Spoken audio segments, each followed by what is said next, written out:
merci d'être venu à cette conférence sur la nourriture spatiale. Avant de parler de nourriture spatiale, il faut parler du contexte de l'espace.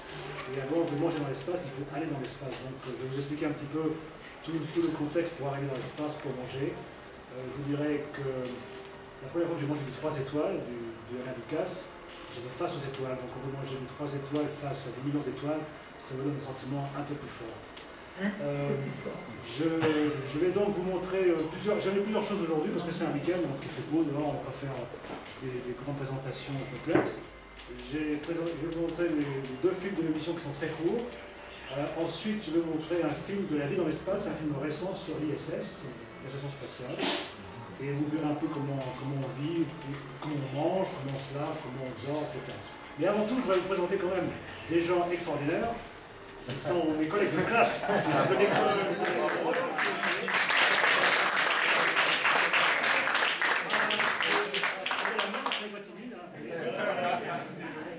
de 1960.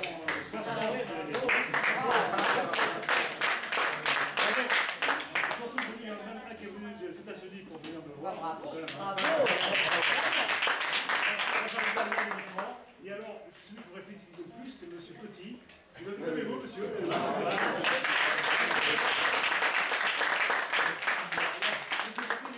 Prof de maths. Mais il avait une énergie telle que tous les gens qui sont dans la classe sont très bons en maths. Et d'ailleurs, tous sont très bien réussis. Tous ont été les meilleurs ingénieurs, les meilleurs managers, les meilleurs responsables du monde entier.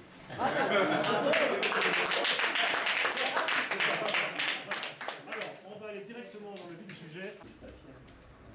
Donc, les premiers repas, donc, j'ai dit Gagarine, mais aussi dans la navette, dans le secteur américain, les vaisseaux Mercury et Gemini, des cubes d'énergie, des barres énergétiques. Il ne faut pas faire de miettes. On ne peut pas prendre une baguette, par exemple, parce que la baguette, quand vous la cassez avec des miettes, le problème des miettes, c'est lequel? Elles vont flotter, et ensuite, si elles flottent, on peut les respirer. On les respire, elles rentrent dans le système des poumons et c'est dangereux. Donc on a du pain qui est précuisé, c'est du pain russe, des petites boulettes de pain qui mesurent 1 cm par 1 cm. Il est précassé et c'est un pain sans miettes. C'est un pain un peu comme un pain de mie, mais quand vous le cassez, il n'y a aucune miette qui se fait. Et vous le mangez comme ça. C'est du pain noir ou du pain blanc. C'est bon? C'est assez bon. Donc le régime doit être très équilibré bien sûr. Il y a un dosage prédéfini. Les produits que nous avons, c'est stérilisé. On a aussi des produits surgelés récemment, parce qu'on a un congélateur à bord. On a des bières énergétiques, bien sûr. On a 72 différents types de nourriture. Et on a aussi du filet mignon, on a de la glace à la vanille. Moi, j'avais des glaces, parce qu'on avait un conteneur à moins de 200 degrés. Donc, ils avaient rempli l'espace qui était vide avec des glaces. On avait trop de glace à bord. Donc, on a ramené des glaces au sol. Est-ce que vous avez une méthode pour faire réchauffer?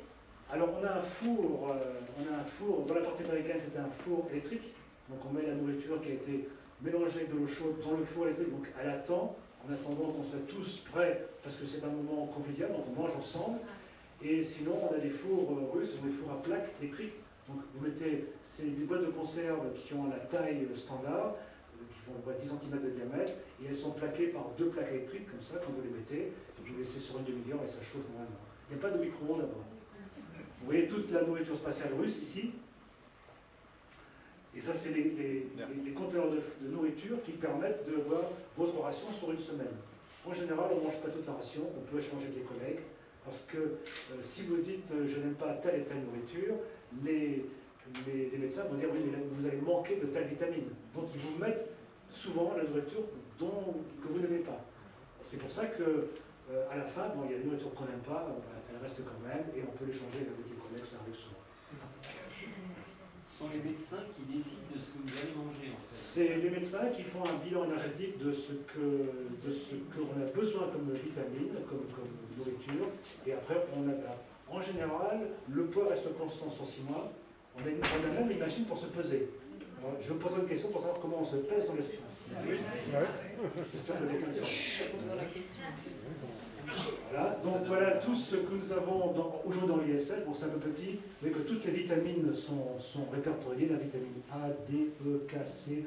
Enfin, quand vous êtes dans l'espace, vous êtes en meilleure santé que quand vous êtes au sol, parce que là, vous êtes suivi tous les jours. et vous avez vraiment la nourriture et le bilan en vitamines nécessaire à avoir un bon équilibre.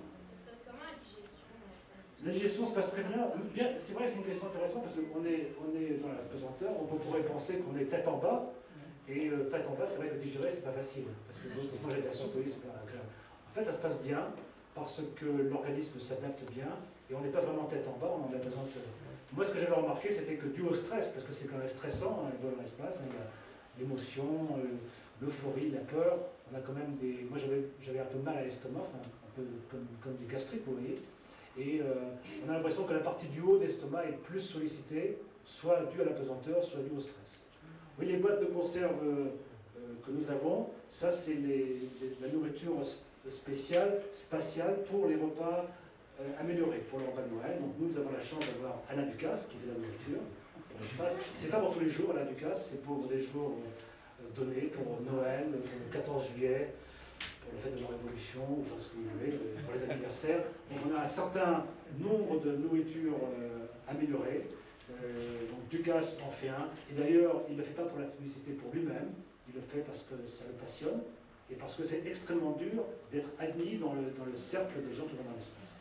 Il y a un autre chef allemand qui fait la nourriture spatiale, qui est aussi haut niveau, donc quand on dit que les Allemands mangent mal, c'est faux, les Allemands sont au même niveau que Alain Ducasse, donc j'ai testé les deux, les Italiens s'y mettent aussi, et c'est un petit peu la faveur européenne de faire de la nourriture améliorée. Sur la nourriture russe, au début, c'est quand même surprenant. Le matin, vous mangez du poisson, du thon, ou bien du poisson bouilli, ou bien du fromage du gruyère en conserve.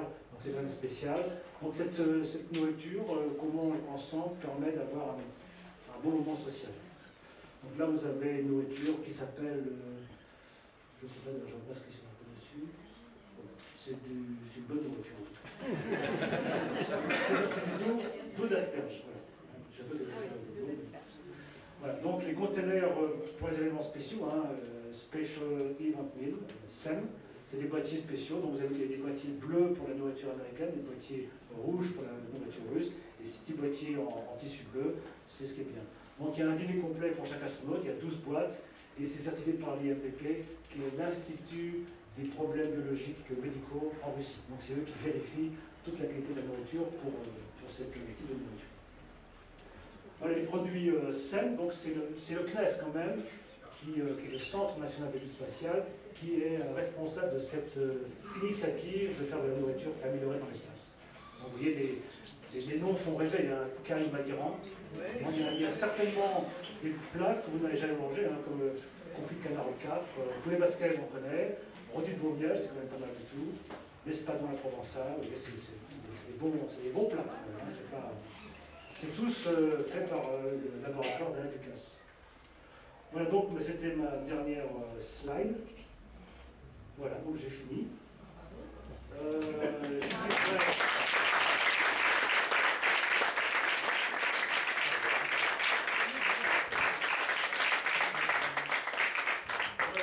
Il reste un peu de temps, il nous reste environ 20 minutes pour les questions. Évidemment, j'avais une question, on a parlé de poids dans l'espace. Comment on se pèse dans l'espace? Monsieur Petit, vous dites rien parce que vous savez, c'est prof de maths, c'est tout. Donc lui, il faut faire la question. Mais quelle est la façon d'avoir le poids, la relation entre le poids et la masse dans l'espace? Indépendamment. Comment? Ah non, si vous êtes sur une balance, il marquera 0. C'est pas une balance. Et vous avez le poids et la masse sont liés par une équation mathématique. Oui, mais il y a une autre relation. Ah oui, avec la distance. Avec les oscillations. Vous avez une constante qui est donnée entre votre oscillation et votre masse. C'est-à-dire que si vous calibrez votre système au sol, si vous êtes plus lourd, et si vous êtes sur un système qui est calibré, la fréquence de vos oscillations va changer. Donc on va sur une espèce de petit chemin d'arçon, je dirais. Donc on se met accroupi, on bloque les mains, on bloque les pieds, donc on se met le plus petit possible, parce que si vous commencez à bouger, ça va modifier le poids. Donc il faut se mettre le plus petit possible pour être le plus près de votre système. Vous mettez le système en marche, il va osciller pendant 1 minute, et ça vous donnera à peu près votre poids. Et c'est la seule façon que nous avons aujourd'hui pour connaître le poids dans l'espace, le vôtre ou même celui d'un appareil. Vous apprenez quelque chose, hein? On apprend toujours quelque chose.